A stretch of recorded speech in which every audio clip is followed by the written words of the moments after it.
Pegue, por favor, a palavra de Deus.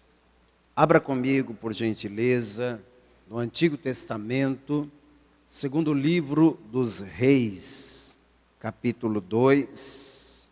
Eu vou ler o versículo 11. Localize aí, por favor. Segundo livro de Reis, capítulo 2, versículo 11. Observa se tem alguém perto de você, à sua direita ou à sua esquerda, sem o Evangelho, sem a palavra de Deus. E caso tenha, você divide a leitura da palavra com esta pessoa. Segundo livro de Reis, capítulo 2, versículo 11. Quem encontrou, diga amém, Jesus. Está escrito assim.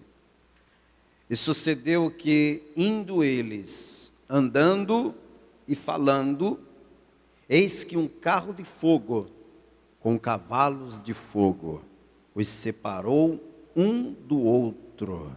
E Elias subiu ao céu num redemoinho. Olha que coisa, que texto poderoso, hein? E sucedeu que, indo eles andando e falando, eis que um carro de fogo, com cavalos de fogo, os separou um do outro, e Elias subiu ao céu num redemoinho. Agora eu vou ler e você vai repetir a minha leitura. Todo o povo da Paz de Vida aqui em São Luís vai lendo, repetindo após mim. E sucedeu que, indo eles, andando e falando, eis que um carro de fogo, com cavalos de fogo, os separou um do outro, e Elias subiu ao céu num redemoinho. Oh, glória! Você crê que essa palavra é de Deus? E que o que está escrito aqui é verdade? Você acredita que isso é verdade? Que Elias e Eliseu estavam os dois andando e conversando. Pois é, Eliseu, você precisa fazer assim, assim, assim. É, Elias, o que você acha que eu devo? E de repente, assim, no meio da conversa, aparece um carro de fogo, puxado por cavalos de fogo, e pega o Elias e o Eliseu ficou vendo aquele redemoinho se formando, e aquele cavalo de fogo puxando aquele carro de fogo e levando Elias vivo para o céu. Você acredita nessa narrativa da palavra de Deus? Agora, você acredita que Deus vai falar conosco aqui nesta manhã? Então faça o seguinte, desocupe as tuas mãos. Deixa a Bíblia aí no teu assento. E vamos dar para a palavra do Deus vivo a melhor, a mais linda, a mais sincera e mais verdadeira salva de palmas. Vamos aplaudir o povo de São Luís. Vamos aplaudir o povo do Maranhão. Abra a tua boca enquanto aplaude e diga glória a Deus. Diga mais alto, glória, glória, glória ao teu nome, Senhor. Pai querido, Deus amado, Deus santo e todo-poderoso, a tua palavra será pregada agora. Quem veio aqui nesta igreja não quer ouvir o homem. Quem está ouvindo pela rádio, pelas plataformas digitais, ou assistindo pela televisão, pelo YouTube, também não quer o homem, todos querem a tua palavra. Então vem agora, Senhor, tome a boca do pregador, tome agora os lábios do mensageiro, envia a tua palavra santa, com poder, com unção e autoridade, e que a tua palavra agora vá e produza resultado para o qual está sendo mandada, em nome de Jesus. Diga amém, Jesus. Sente-se, por favor, sente-se. O ministério de Elias está caminhando para o fim. E você sabe que todo homem de sucesso prepara um sucessor. Esse homem de sucesso pode ser um empresário, pode ser um pastor, pode ser um pai, pode ser o que for. Toda pessoa de sucesso sabe que precisa preparar um sucessor. Porque se você não prepara um sucessor, aquilo que você fez vai ficar perdido, vai ficar esquecido, aquilo que você ensinou vai ser apagado da memória das pessoas, o trabalho que você implantou vai se desfazer. Então todo homem sábio precisa preparar um sucessor. Já começa aprendendo isso. Se você não está preparando um sucessor, prepare. Pastor, o que você quer dizer com isso? Eu quero dizer que você precisa passar para alguém aquilo que Deus tem dado a você. Você tem que ser um canal de recepção, mas também um canal de distribuição. Você não pode ser como o Mar Morto. Você sabe qual é o problema do Mar Morto? O Mar Morto tem a maior concentração de sal do mundo. Não existe lugar no mundo que tenha tanto sal concentrado como no Mar Morto. Quando a gente for para Israel, hoje o nível de fé está mais alto, gostei. Quando a gente for para Israel, nós vamos nos hospedar ali nos resorts que tem perto ali do Mar Morto. E aí nós vamos ficar ali boiando nas águas do Mar Morto. Pastor, não sei nadar, esquenta a cabeça não, que ali ninguém afunda. É impossível de se afundar. Depois você vai chegar lá, os guias vão te explicar melhor, mas é impossível afundar nas águas do Mar Morto. A concentração de sal é tão grande que você entra ali, você fica lá, ó, boiando. Aquilo ali é impressionante. Mas o Mar Morto tem uma outra característica, além da concentração de sal. É que ele é uma fonte que só recebe. Ele não distribui. As águas desembocam no Mar Morto e dali elas não saem para lugar nenhum. Por isso que aquele lugar é chamado de Mar Morto. Você sabe qual é a vida marinha que existe lá? Zero. Nada. Nada vive ali. Porque ele só recebe as águas, ele não distribui. Então comece a aprender a distribuir, a compartilhar aquilo que você tem recebido de Deus. Um profeta chamado Elias recebeu muito de Deus. O Elias era um homem incrível. O Elias tinha uma vida de oração tão poderosa. A voz dele era tão conhecida no céu, que um dia vieram prendê-lo. E disseram assim: homem de Deus, o rei quer a tua cabeça, desça agora. Aí o Elias falou: homem de Deus, é? Se eu sou homem de Deus, vai descer fogo do céu agora, vai consumir você e os teus soldados que vieram me prender. Ele não precisou falar duas vezes, desceu fogo do céu e consumiu 51 homens que vieram prendê-lo. Isso aí é que é moral, hein? É ou não é? Elias era um homem que falava e as coisas aconteciam. Ele dizia assim: vocês são idólatras, vocês acham que quem manda a chuva é Baal.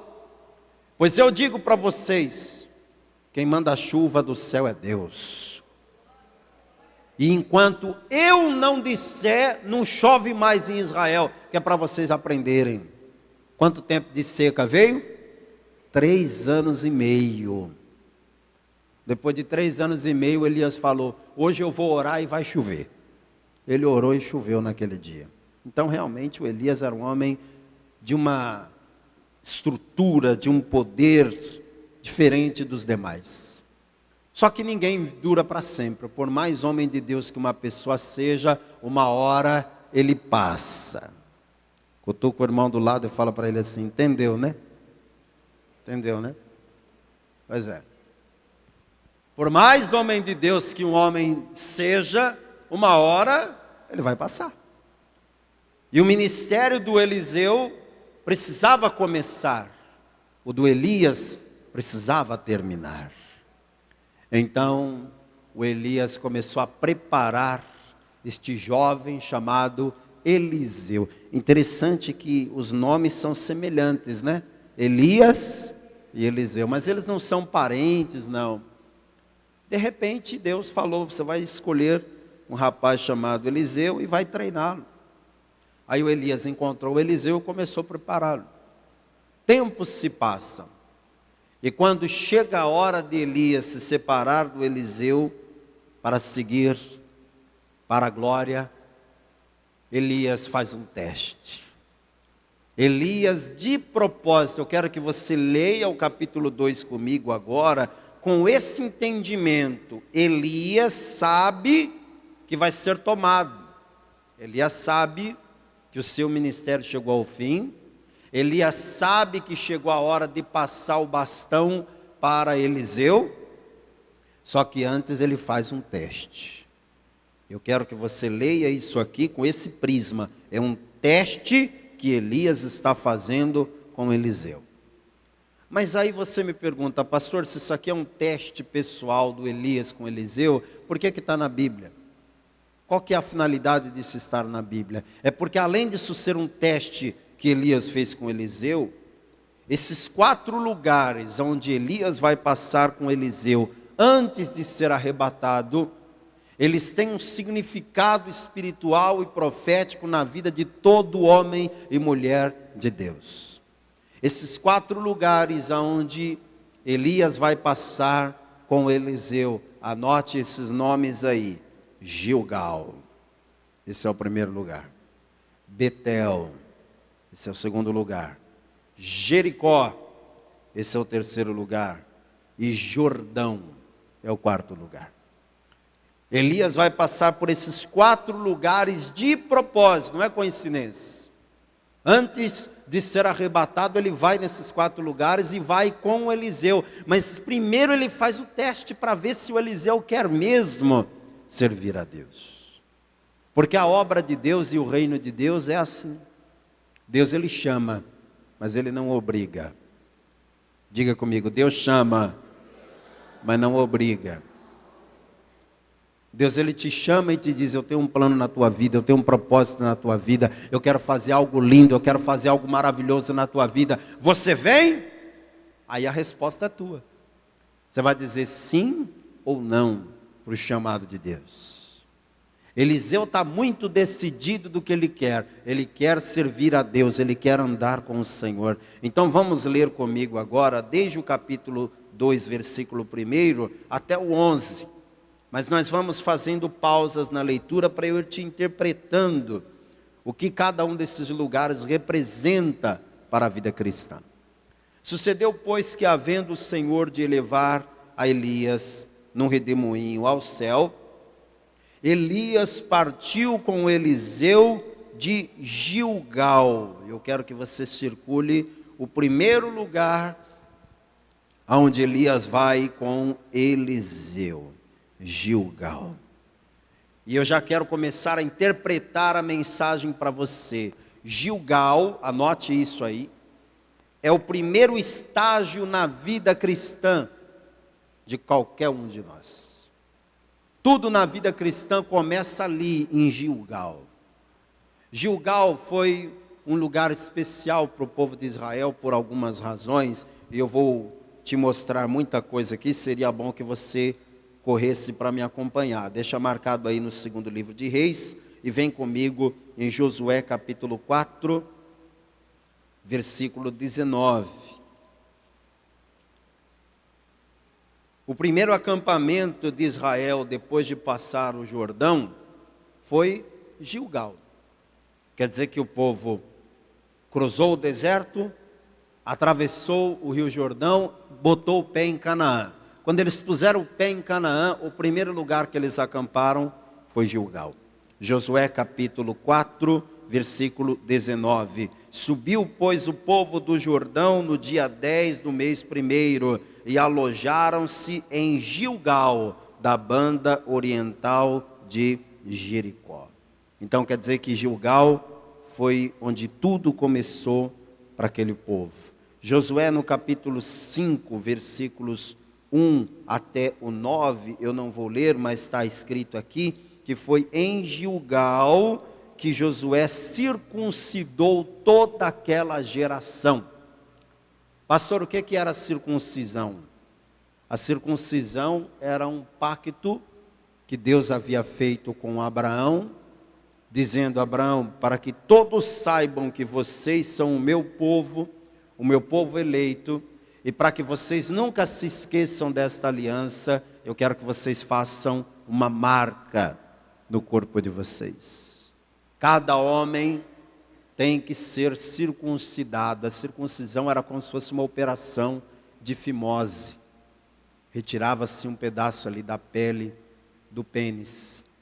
E todas as vezes que o homem olhava o seu órgão sexual, ele lembrava daquele dia, ele lembrava daquela aliança. Você pode achar estranho o tanto que você quiser, mas era isso aí, a circuncisão. E Josué vai chamar todos os homens de Israel em Gilgal, naquele lugar onde eles fizeram o primeiro acampamento, e faz a circuncisão em todos eles. Pastor, por quê que isso era necessário? Era o sinal da aliança com Deus naquele povo, naquela época. A circuncisão é uma coisa que ficou restrita ao povo de Israel e ficou restrita ao Antigo Testamento. Mas a Bíblia está aqui para contar que foi em Gilgal que Josué fez isso. Outra coisa que aconteceu em Gilgal, que também está aqui no capítulo 5, foi em Gilgal que os israelitas celebraram a primeira Páscoa depois do Egito. A primeira Páscoa foi lá no dia em que o povo saiu do Egito, certo? Só que daí para frente foram 40 anos no deserto. E agora é a primeira vez que eles vão celebrar a Páscoa depois de sair do Egito. Então é a primeira Páscoa em Canaã. Então você está percebendo que o Gilgal é onde tudo começa? Se você for para o capítulo 6, você vai ver que foi em Gilgal que a Arca da Aliança pernoitou todos os dias que o povo rodeava as muralhas de Jericó. Capítulo 6, versículo 11. Olha só. E fez a Arca do Senhor rodear a cidade, rodeando-a uma vez, e vieram ao arraial e passaram a noite no arraial. O arraial era Gilgal. Então eles deixavam a Arca de Deus ali em Gilgal e iam fazer aquele ato profético de rodear a cidade. Pastor, eu já entendi então que Gilgal era um lugar onde o povo acampou e tudo mais, mas o que isso tem a ver com a nossa vida espiritual? Quem quer entender o que Deus quer nos ensinar aqui? Gilgal fala dos primeiros momentos da nossa caminhada com Deus. Gilgal representa a primeira fase da nossa vida com Deus. Aquilo que o livro do Apocalipse, na carta aos Efésios, a igreja de Éfeso, chama de primeiro amor. E nós não podemos perder o primeiro amor. A gente pode começar a caminhar com Jesus hoje, continuar caminhando com Jesus por mais 100 anos. Mas nós temos que andar com Jesus sempre no primeiro amor. Há pessoas me ouvindo aqui nesse culto que tem 3 meses de conversão, 6 meses de conversão, 1 ano de conversão. Mas aqui tem gente que o que eu tenho de vida você tem de caminhada com Deus. Tem gente aqui que está andando com Jesus há 10 anos, há 15 anos, há 20 anos. Mas eu quero lhe dizer uma coisa na autoridade da palavra de Deus. Não deixe a chama do primeiro amor se apagar dentro de você. Continue caminhando com Jesus por tantos e tantos anos, mas mantenha aquele desejo ardente de amanhã tem culto, eu vou para a igreja, oh glória. Domingo tem Santa Ceia, oh maravilha. Tal dia tem vigília, não perco por nada. Vai ter um culto especial na igreja, que bênção. Tal dia tem evangelismo, eu vou para a rua evangelizar, vou falar de Jesus. Para tudo que eu vou ler a Bíblia agora. Olha, ninguém entra aqui que eu vou fechar minha porta e vou orar. Sabe aquelas coisas de novo convertido? Você tem que ser novo convertido para o resto da vida nesse sentido. É claro que à medida que você vai andando com Jesus, você vai amadurecendo, a sua fé vai aumentando, o seu entendimento vai aumentando, mas tem coisas que a gente tem que manter como era lá no início da caminhada. Há pessoas que, à medida que vão crescendo na caminhada com Deus, começam a achar que se tornaram especialistas em Deus. E eu tenho para te dizer que Deus tem algo novo para te revelar todos os dias. Você nunca vai saber tudo sobre Ele. Você nunca vai ser especialista nele. Ele sempre vai te surpreender com experiências novas. Então, Gilgal representa isso.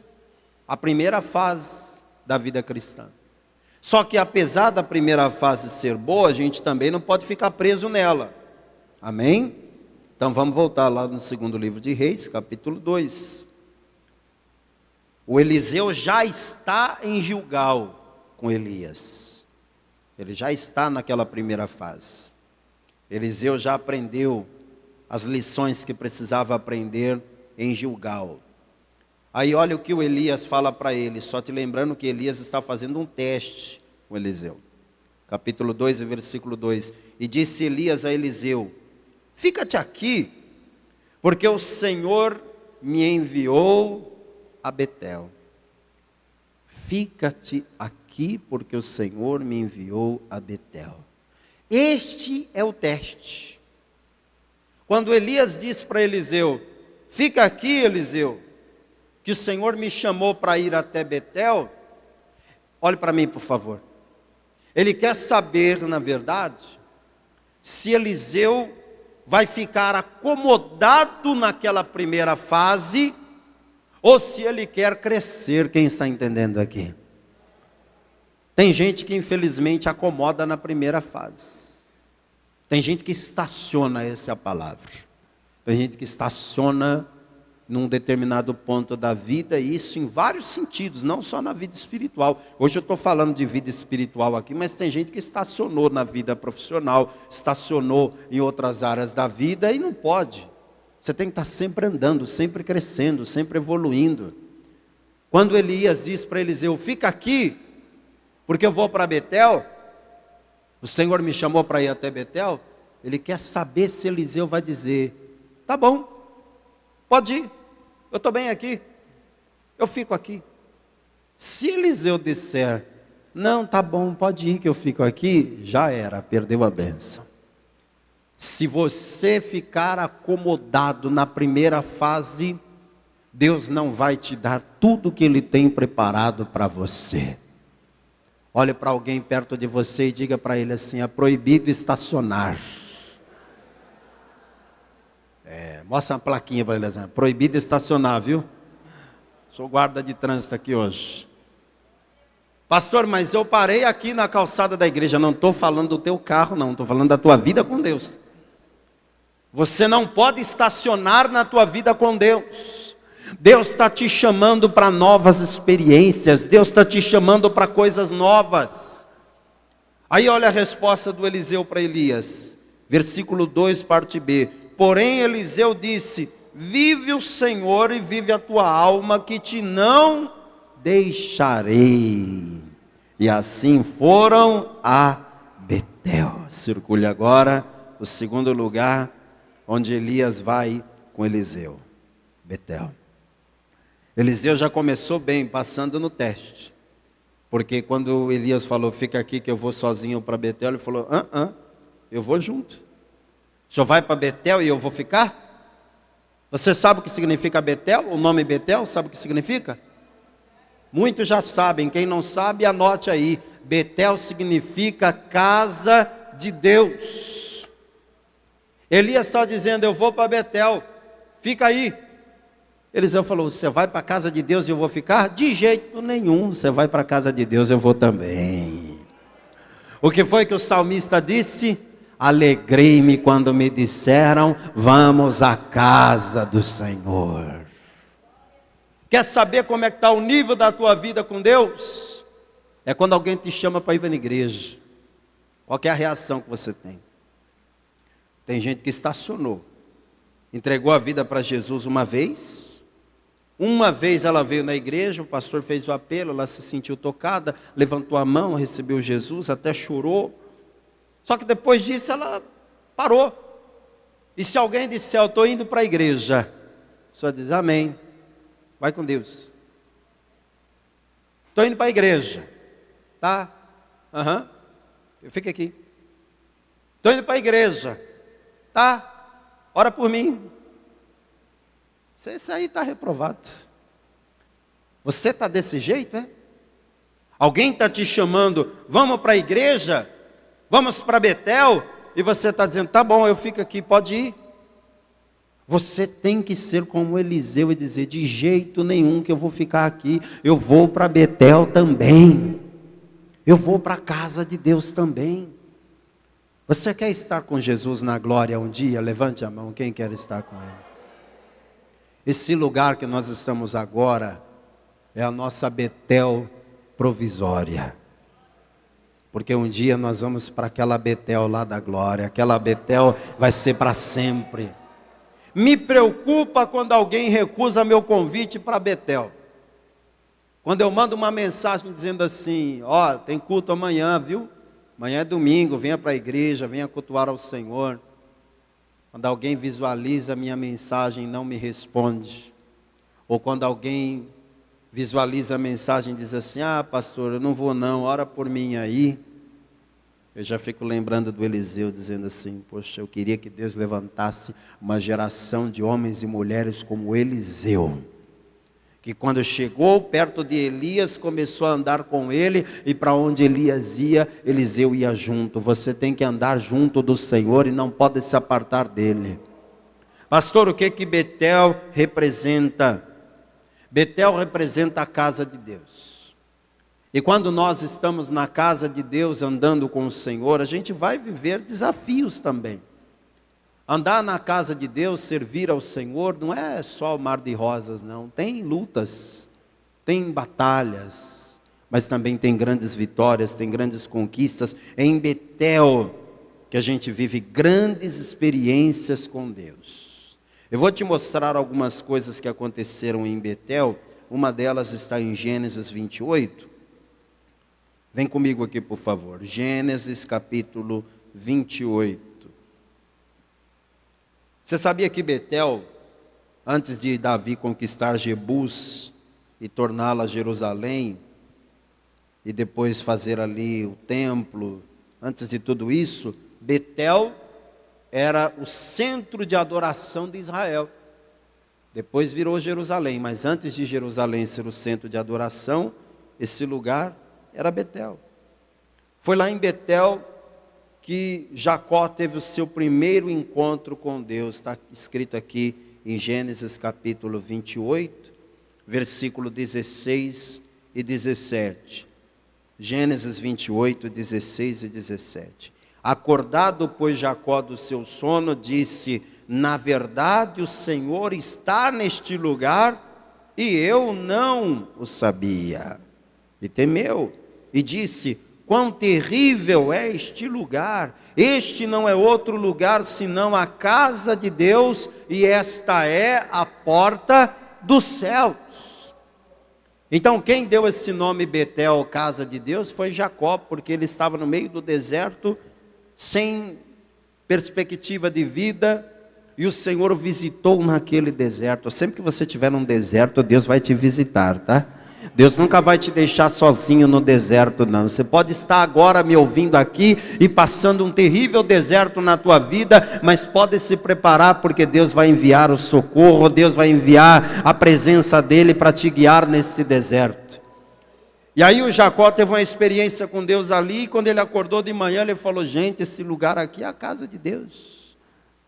Aquele lugar se tornou tão especial, que nesse momento aqui, em Gênesis 28, o Jacó, coitado, tem nada.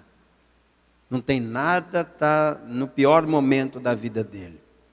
Só que quando ele estiver passando por um grande momento da sua vida, Deus vai falar com ele de novo. E Deus vai lembrá-lo daquele lugar. Volta comigo em Gênesis agora. Agora no capítulo 31, por favor. Gênesis 31, olha o versículo 13. Depois que Jacó prosperou, Jacó casou, fez família, se tornou um fazendeiro bem-sucedido. Ele agora está até pensando em voltar para sua terra com toda a sua casa, com todos os seus bens. O mesmo Deus que falou com ele quando ele estava lá na pior, fala com ele de novo. Gênesis 31, versículo 13. Eu sou o Deus de Betel, onde tens ungido uma coluna, onde me tens feito o voto. Levanta-te agora, sai-te desta terra e torna-te a terra da tua parentela. Então Deus realmente estava lá em Betel, porque Deus se identificou dizendo: eu sou o Deus de Betel. E eu posso garantir para você, Deus está neste lugar. Esse lugar não é chamado casa de Deus só porque a gente acha bonito falar isso. Aqui é a casa de Deus, aqui é a igreja. Não é uma questão de retórica, de palavras bonitas. A presença de Deus habita aqui. Este lugar não é outro lugar senão a casa de Deus, e esta é a porta dos céus. Quem vem aqui tem a oportunidade de ter um encontro com Deus. Você não pode desperdiçar um convite para Betel. Todas as vezes que o Espírito Santo de Deus te chamar, estou indo para Betel, vamos? Você tem que responder como Eliseu: eu vou também. Eu não vou ficar aqui não. Tem culto na quarta-feira, para onde que você vai? Você vai estar na casa de Deus, você vem para Betel. Tem culto na sexta, para onde que você vem? Você vem para Betel. Vai ter um culto especial no sábado, o que você faz? Você vem para Betel. Mas no domingo, eu vim na quarta, vim na sexta, vim no sábado, e no domingo eu vou de novo. Claro, eu vou para a casa de Deus, porque lá é o melhor lugar para se estar. Eliseu não recusou o convite para ir a Betel. Volte comigo, por favor, em 2º livro de Reis, capítulo 2. Muito bem, chegando lá em Betel, algumas coisas vão acontecer que não vem ao caso agora, mas depois de um tempo em Betel, Elias diz para Eliseu, capítulo 2, versículo 4, e Elias lhe disse: Eliseu, fica-te aqui, porque o Senhor me enviou a Jericó. Circule aí, Jericó. Quando Elias diz para Eliseu: agora fica aqui em Betel, porque eu vou para Jericó, era outro teste. Ele queria saber se Eliseu ia dizer assim: tudo bem, eu estou bem aqui em Betel, está tranquilo aqui em Betel, está bom aqui em Betel, pode ir para Jericó sozinho que eu fico aqui. Só que Eliseu está sendo preparado para o ministério. E quem está sendo preparado para o ministério não pode ser medroso, não pode ser covarde, não pode ter medo de enfrentar desafios. Quando eu falo de Jericó, você lembra de quê, hein? O que você lembra? Pode falar em voz alta. Fala de Jericó para você, o que vem na tua lembrança? Pastor, eu lembro da musiquinha que a gente cantava quando era criança. Vem com Josué lutar em Jericó. Lembra dessa? Pois é. Josué enfrentou o primeiro desafio, tendo que lutar contra a cidade mais fortificada de Canaã, que foi Jericó. Uma cidade que a Bíblia diz que estava rigorosamente fechada, ninguém entrava, ninguém saía. Uma muralha, a espessura da muralha de Jericó era maior do que a largura desse prédio aqui, para você ter uma ideia. É uma coisa assim inimaginável. Inimaginável. Se eu tentasse te descrever, você ia me chamar de doido, ia dizer: isso não existe. Pois é. Mas quando Elias fala para Eliseu: eu estou indo para Jericó, fica aqui. Talvez Elias esperasse que Eliseu fosse dizer assim: para Jericó não quero ir não, estou fora. Jericó, falou em Jericó, eu já lembro de quê? Muralha, problema, desafio, luta. Estou querendo não, pode ir. Você vai querer fugir das lutas? Vai querer fugir dos desafios? Não pode. Jericó, na vida cristã, representa as nossas lutas, nos nossos desafios. E não adianta você querer fugir disso. Ah, se eu pudesse ser um pregador do Evangelho, um ganhador de almas, e não ter luta nenhuma, era maravilhoso. Mas não dá. Não tem essa possibilidade. Ah, se eu pudesse ser um pai de família, e não ter luta nenhuma, problema nenhum para resolver, seria maravilhoso, né? Mas não dá. Ah, pastor, se eu pudesse ser um comerciante bem-sucedido, um empresário de sucesso, um pai de família abençoado, um marido maravilhoso, um filho maravilhoso, e não ter luta, seria ótimo, né? Mas não tem como. A passagem por Jericó é obrigatória na vida cristã. E Deus, Ele já coloca logo de cara, a primeira cidade que eles tiveram que conquistar, Jericó. O primeiro desafio da frente, Jericó. Os desafios virão, as lutas virão, as batalhas virão, as aflições virão. Jesus não enganou ninguém, não. João 16, 33, Jesus falou claramente, no mundo vocês vão ter aflições. Ainda falou no plural, que era para você não achar que era uma vez só na vida. Aflições, de vez em quando você vai ter que passar por Jericó. Mas lembre-se, o Deus que derrubou as muralhas do passado continua tendo o mesmo poder de hoje. Ele continua derrubando as muralhas de hoje. O Deus que deu vitória para o povo do passado, dá a vitória para o povo dele hoje. Vem comigo para Jericó. Enfrenta as lutas, as adversidades, os gigantes, porque Deus vai ser contigo. Não tenha medo da luta, não. Não tenha medo dos desafios, não. O que Eliseu respondeu para Elias? Vamos ver a resposta? Versículo 4, parte B. Porém ele disse, vive o Senhor, vive a tua alma, que te não deixarei. E assim vieram a Jericó. Muito bem.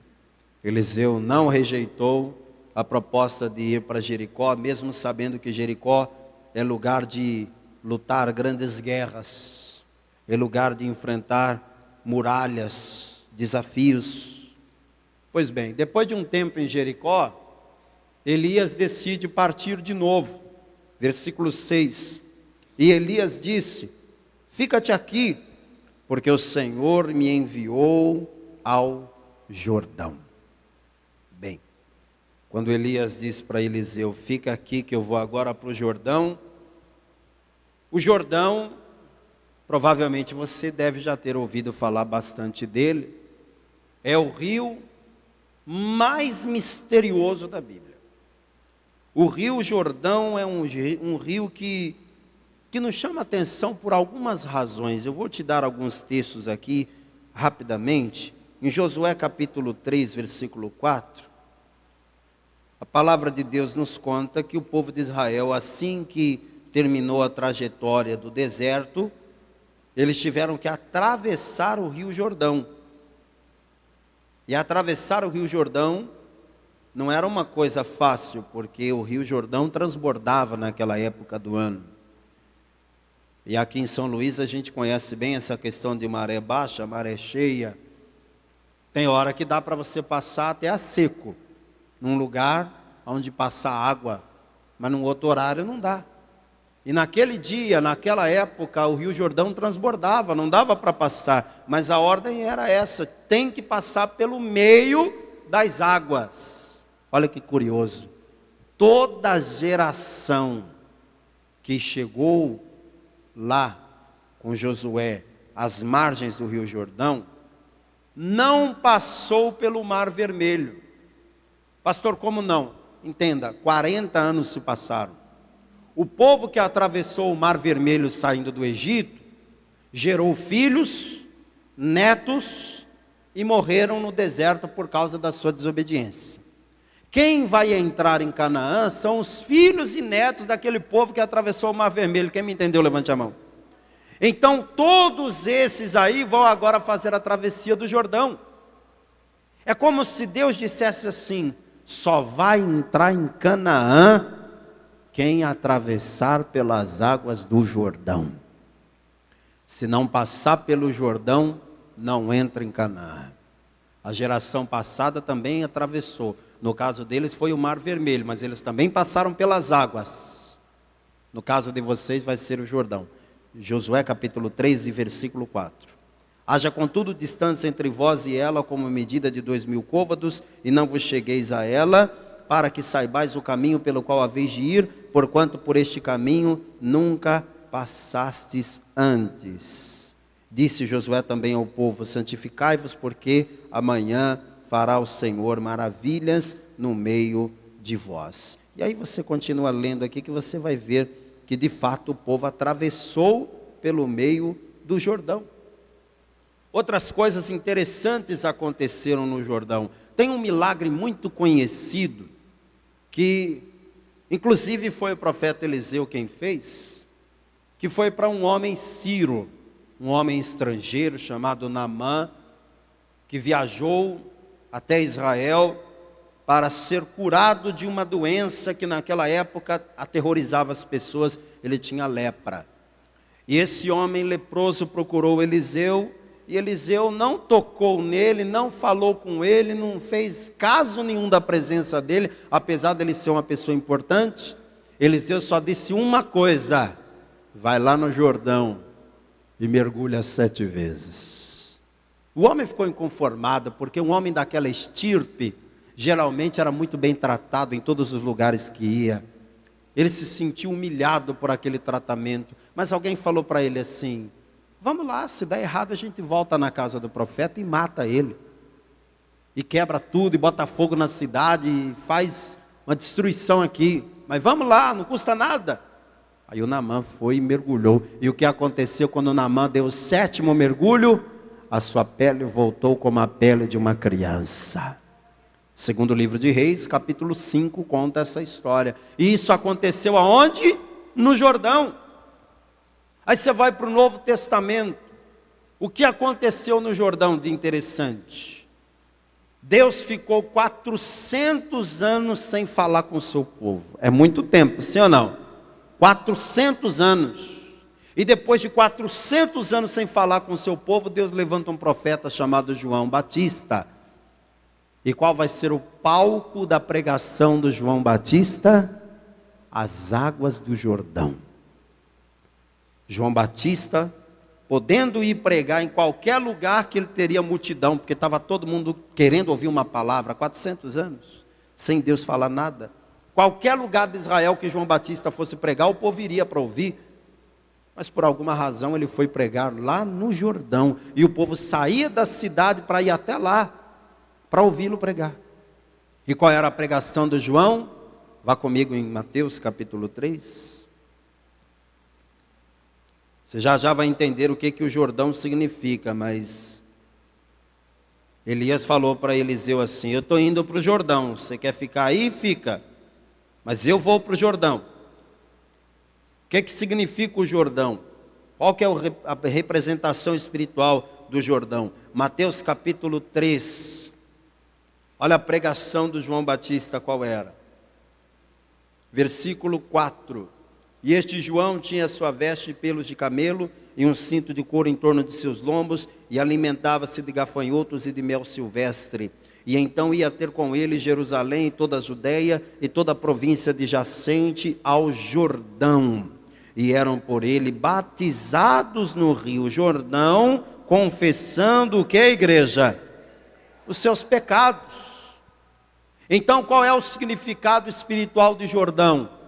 O significado espiritual do Jordão é o lugar onde a gente se desfaz dos nossos pecados, nos arrependemos dos nossos pecados. O Jordão representa o início desta nova fase com Deus, que se dá pelo batismo. Tudo que envolve o Jordão lembra o batismo. Você vai lá para Josué capítulo 3 de novo. O que é que aquela geração teve que fazer? Atravessar as águas do Jordão para entrar em Canaã. Qual que é o significado disso? Até o mais leigo espiritualmente aqui está entendendo. Nós, para sairmos do deserto desta vida, desse mundo, e chegarmos na Canaã, que é o céu, temos que passar pelas águas. Quem não passa pelas águas não chega em Canaã. Quem entendeu isso, levante a mão. Pastor, seja mais claro que eu não entendi. Se você não batizar, querido, querida, não vai para o céu, não. Canaã é o céu. O povo de Israel cruzou o deserto, mas antes de entrar em Canaã, tiveram que atravessar o Jordão. O que é que Naamã teve que fazer lá no Jordão? Ele teve que mergulhar. O que é um batismo? Na prática, o que é um batismo? É um mergulho nas águas. Mas o que aconteceu com Naamã depois que ele mergulhou nas águas? Ele ficou purificado. O que vai acontecer quando a pessoa for batizada nas águas? Ela vai ficar purificada da lepra espiritual, que é o pecado. João, podendo pregar em tanto lugar de Israel que ele teria multidão, ele foi pregar onde? No Jordão, para mostrar para o povo que era tempo de se arrepender e de se batizar. E quem mais que foi batizado no Jordão? O próprio Cristo. Está aqui em Mateus capítulo 3, versículo 13. Então veio Jesus da Galileia ter com João junto do Jordão para ser batizado por ele. Agora pule comigo para o versículo 16. E sendo Jesus batizado, saiu logo da água, e eis que se lhe abriram os céus, e viu o Espírito de Deus descendo como pomba e vindo sobre ele. Eis que uma voz dos céus dizia: este é o meu Filho amado, em quem me comprazo. Vamos aplaudir o Senhor. Aleluia. Você sabe como que Jesus saiu do Jordão depois de ser batizado? Vem comigo em Lucas capítulo 4, eu já estou encerrando a mensagem. Em Lucas capítulo 4 diz que depois de Jesus ser batizado, ele volta do Jordão. E olha como que ele volta. Lucas capítulo 4, versículo 1. E Jesus, cheio do Espírito Santo, voltou do Jordão. Para aqui. Jesus voltou do Jordão cheio do quê? Do Espírito Santo. O que acontece depois que a pessoa passa pelo Jordão? O que acontece depois que a pessoa passa pelas águas? Ela fica apta para ser cheia do Espírito Santo. Fica de pé no teu lugar, por favor. Pastor, e qual foi a resposta do Eliseu para esta última proposta de Elias? Segundo Reis, capítulo 2, versículo 6, e Elias disse: fica-te aqui, porque o Senhor me enviou ao Jordão. Mas ele disse: vive o Senhor e vive a tua alma, que te não deixarei. E assim foram ambos juntos.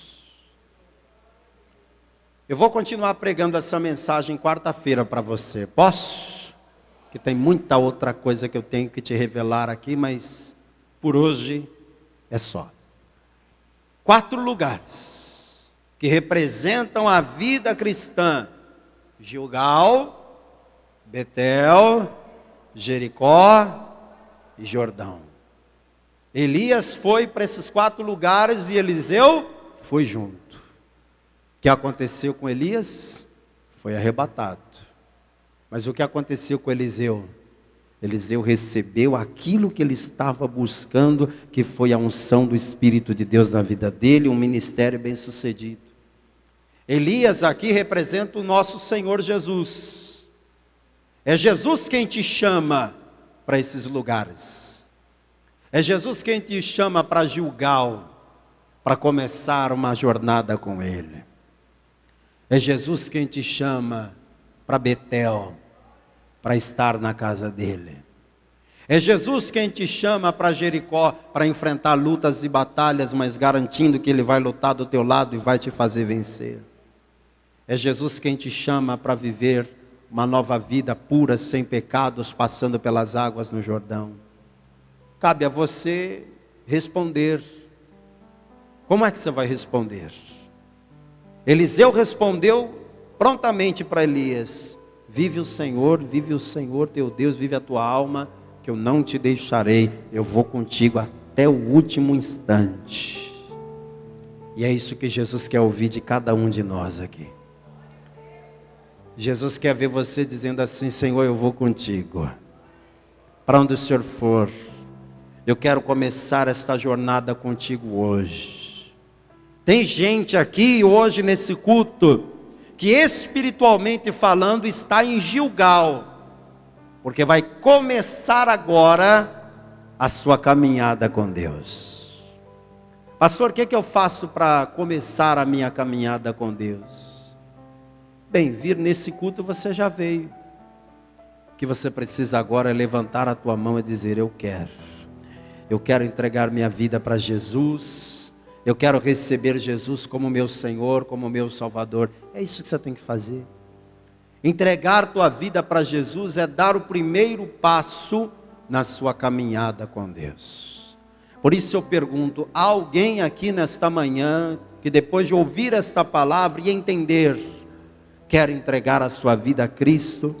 Quer receber Jesus como seu único, suficiente, exclusivo e eterno Salvador? Levante a sua mão agora bem alta, você que quer entregar tua vida para Jesus. Você que quer, levante a mão, não tenha vergonha não. Pastor Ademir, eu quero entregar minha vida para Jesus. Eu quero começar hoje a minha jornada com Deus. Se tem alguém, levante a mão. Talvez você diga: pastor, eu já comecei minha jornada com Deus. Só que aí eu fui para Betel, para a casa de Deus, e aí depois eu fui parando de ir para Betel, fui desviando, fui enfraquecendo, fui deixando de estar na presença do Senhor, e eu estou desviado hoje, pastor, estou afastado da casa do Pai, mas eu quero voltar. Tem alguém aqui que está afastado da casa do Pai e quer voltar? Levante a sua mão agora que eu vou orar por você. Pastor, eu sou essa pessoa, eu me afastei, enfraqueci na fé, mas eu quero voltar ao primeiro amor, eu quero voltar à comunhão com Deus. O que te tirou da presença de Deus, hein? Foram as lutas? Você não deu conta de ir para Jericó, né? Não conseguiu enfrentar as lutas, as batalhas, mas o Senhor está aqui para te levantar e te fortalecer. Eu quero falar com você que está agora me assistindo pela televisão ou pelo YouTube, ou que está me ouvindo agora pela rádio ou pelas plataformas digitais. Essa palavra é para você também. Você quer entregar a tua vida para Jesus? Quer voltar para Jesus? Quer caminhar com esse Deus maravilhoso? Eu posso dizer para você, caminhar com Jesus é a melhor escolha que você pode fazer na tua vida. Eu quero orar por você que está agora me acompanhando, em qualquer lugar do país ou até fora do Brasil, onde você estiver. Se for possível, faça essa oração comigo. Aí onde você está agora, você pode entregar a tua vida para Jesus. Pastor, mas eu estou na minha casa, só tem eu aqui. Os olhos do Pai estão te vendo aí na tua casa. Pastor, eu estou no trabalho, estou aqui. Enquanto eu trabalho, eu coloquei um vídeo aqui no YouTube para ir passando o tempo. Pois é, Deus usou esse vídeo no YouTube, Deus usou esse programa de TV, Deus usou esse programa de rádio. Eu não sei de que forma que você está sendo alcançado, mas o amor que Deus tem por você é tão grande que Ele me mandou pregar esta mensagem e enviou esta mensagem até você agora, para você ter a oportunidade da salvação. Quer? Eu vou dobrar meus joelhos aqui no altar da paz e vida. Se você que está aí me assistindo ou me ouvindo puder fazer o mesmo, faça. Se der para ajoelhar, ajoelhe. Se não for possível ajoelhar aí onde você está, pelo menos repita esta oração comigo. Eu vou pedir que cada pessoa que está aqui na sede da Paz e Vida em São Luís do Maranhão, estenda a mão aqui na direção do altar. Ore por pessoas que Jesus está salvando agora, em lugares que você nem imagina. Lugares que você nunca foi e talvez nunca irá. Mas Jesus está levando esta palavra agora para alcançar vidas. E você que está de joelhos comigo ou com a mão sobre o coração, ore dizendo assim: meu Deus e meu Pai, neste momento eu entrego a minha vida ao Senhor Jesus e te recebo como meu único, suficiente, exclusivo e eterno Salvador. Meu Deus, eu reconheço que sou pecador e que preciso de Ti, preciso da Tua graça, preciso do Teu perdão. Apaga as minhas iniquidades e escreve o meu nome no livro da vida, de onde nunca mais sairá. Agora eu vou orar por você. Meu Deus e meu Pai Todo-Poderoso, O teu povo que está comigo aqui na Paz e Vida, sede em São Luís do Maranhão, ouviu esta palavra e foi edificado. Mas esse povo aqui já foi salvo pelo Senhor. Esse povo aqui são ovelhas que já pertencem ao teu aprisco. Mas esta pessoa que está me assistindo agora, ou me ouvindo pela rádio, esta pessoa precisa se juntar a esse rebanho. Então, onde tiver alguém com os joelhos dobrados, onde estiver alguém com a mão sobre o coração, onde estiver alguém orando comigo agora, perdoa os pecados desta pessoa, escreve esse nome no livro da vida. Receba esse homem como teu filho, receba essa mulher como tua filha e comece uma nova história na vida desta pessoa, em nome de Jesus, que assim seja feito. Amém. E graças a Deus. Glória a Deus. Parabéns pela sua decisão. Fique firme na fé, que Deus te abençoe.